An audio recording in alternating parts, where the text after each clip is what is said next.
Welcome to Book Reviews, where we explore the best books across every genre. I'm Joanna McCann. I'm joined as always by Gerald LeBlanc. Don't forget to grab your free copy of the audiobook using the link in the description below. Let's get started.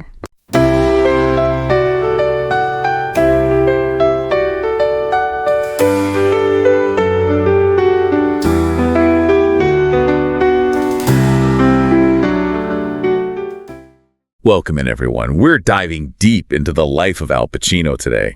Got some excerpts from his new memoir, Sonny Boy, and let me tell you, it is fascinating. It's got these really insightful glimpses into his childhood, like how he became an actor and the folks who influenced him along the way. Yeah, and it's interesting. It's not just your typical celebrity autobiography. The thing that really struck me is how his early years in the South Bronx, like his relationships and experiences with poverty, even hardship, how all that really shaped his artistic choices. And ultimately, how it led to his success. Yeah, no, totally. Yeah. So imagine this. You're a kid. You're growing up in this 6-story tenement building in the South Bronx, right? Yeah. Packed with relatives. Not exactly a glamorous picture of the past, No, not even close. And Pacino doesn't try to make it seem like it was. He talks about sleeping between his grandparents, not having any privacy, and just this constant struggle to, make ends meet. It was a tough environment. He even talks about this sense of danger always being present in the neighborhood, how he wasn't allowed to go out alone as a kid.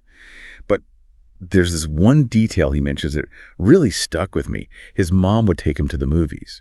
And not just any movies, like we're talking serious films here, like The Lost Weekend. Can you imagine? It's such a powerful image, right? You've got this young boy surrounded by poverty, surrounded by hardship, and yet he's being exposed to this whole world of storytelling through film. It speaks to this early fascination with stories, like as an escape, as a way to kind of transcend his circumstances. And you can just see how that stuck with him. Yeah, it makes you wonder if he'd even be an actor today without those trips to the movies with his mom.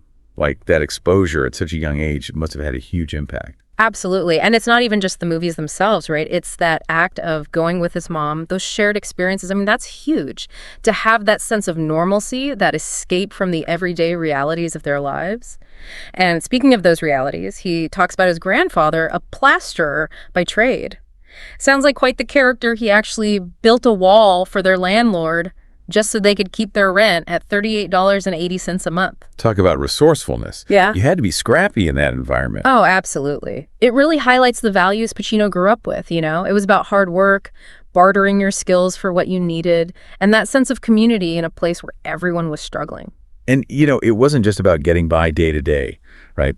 When you read Pacino's descriptions of the South Bronx, it's like this incredible mix of cultures and languages, like families from all over, like Eastern Europe and beyond, all coming together. Oh, definitely. It really was. He even talks about this cacophony of dialects, just rising up from the streets, especially in the summertime when everyone was trying to escape the heat up on the rooftops. That's a great point. Even with the poverty, there's this richness to life there, like this real sense of community that goes beyond words, beyond where you're from. And for Pacino as a kid, being so observant and all, imagine how much that must have influenced him, Like how much did that shape how he saw people, how he saw different perspectives, which of course would totally play a role later on when he became an actor. Totally. And he tells these great stories about his childhood friends, like Cliffy, Bruce, Petey.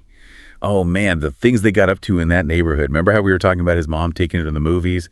Well, it seems like that sense of adventure carried over into his actual life too.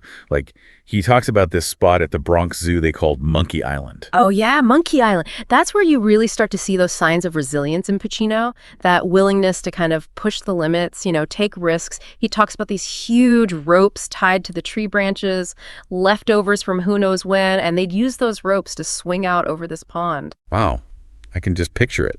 Sounds like something straight out of one of his movies, actually. Right. But of course, it wasn't all, fun and games. I mean, remember Bruce and that leech incident? Oh, yeah, that's one way to put it. It just goes to show you there was another side to that neighborhood. There was always this element of risk, a sense of danger kind of lurking around the corner. And, Pacino is honest about that. He talks about the darker side of things, too. The gang violence, seeing his friend get hurt really badly after a fight. He even tells this story, I mean, it's kind of chilling, about getting jumped for his baseball glove. Oh, wow, yeah. This group of older kids, they cornered him, had knives and everything. Oh, man. It definitely wasn't all, sunshine and roses, that's for sure. No, definitely not. And he knew they had him outnumbered, he was outmatched.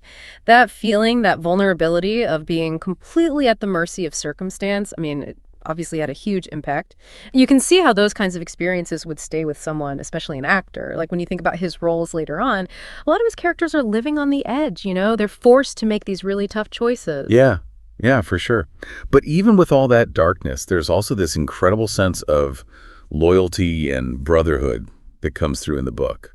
Like, he says that back then, being part of a gang, it wasn't so much about fitting in, it was more about survival. It's true. It speaks to, I think, that basic human need to belong, to find your people, especially when you don't have that traditional support system.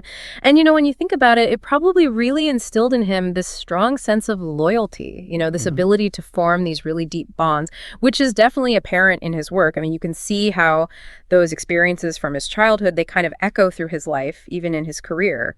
And it's amazing how those early experiences, the hard times, the friends he made, it all kind of set the stage for him becoming an actor. Yeah. And speaking of, there's this really clear moment in the book, like a turning point, where Pacino really discovers acting. It really is like something clicks for him, He's 15, hanging out with Bruce, and they wander into this production of Chekhov's The Seagull at this little local theater. Wow. And he even says, the place was practically empty, maybe 20 people in the audience. But for Pacino, it was like, this is it. Wow. This is what I want. This is what I'm supposed to do. Have you ever felt that way about something? Oh, absolutely. Like you just know this is it. Totally. Yeah, you just know. But Pacino's, his journey definitely wasn't, a walk in the park. He drops out of high school, has trouble finding his way for a bit. But he keeps going to those acting classes, driven by this passion that he found. It's so interesting. Even when he's talking about those tough times, you can still sense that drive in him, you know, that determination. Totally. And that's where his mentor, Charlie Lawton, comes in, right? During those early years when he's trying to find his way, Lawton sees something in him, this raw talent, and he gives him this advice that's pretty important. He says, don't listen to the teachers. Which, I mean, he doesn't mean to completely disregard what they're saying. It's more about trusting your gut, you know? Lawton saw something in Pacino, something special, something that couldn't be taught. Yeah. And you can tell Pacino really took that advice to heart. It comes across in everything he does. Totally. He even tells these stories about when he was starting out in theater, working all these odd jobs just to, make rent, crashing on friends' couches, even sleeping on the stage at the Actors Gallery a few times. It just shows how dedicated he was. Yeah, absolutely. He was willing to do whatever it took to act. He was committed. And it, obviously paid off in a big way. I mean, people started to notice him, awards, roles in off-Broadway productions, and then boom. Al Pacino was born. Al Pacino, exactly. Right. But even with all the success, the challenges didn't just disappear. Right. He's surprisingly open about the anxieties and pressures that came with being famous, that self-doubt that just kind of lingered. It's like this double-edged sword, you know?